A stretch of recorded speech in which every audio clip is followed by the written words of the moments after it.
Welcome to Ask and Learn. Two things to observe here is that we're alternating sign and that we have polynomial growth on top and exponential growth at the bottom. So the alternating sign test, we need to have that our terms are eventually strictly decreasing in absolute value to 0.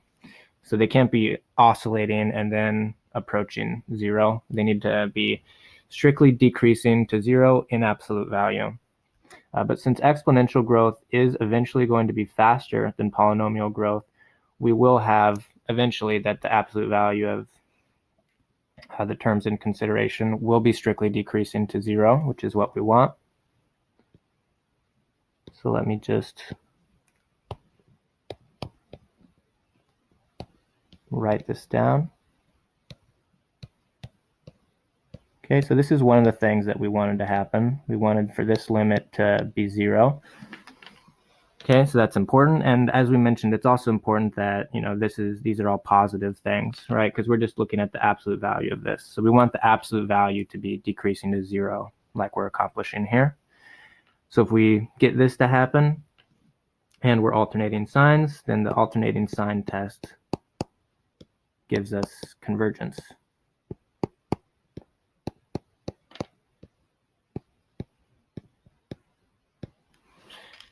Okay, so you should know that this is going to be a limit that goes to 0.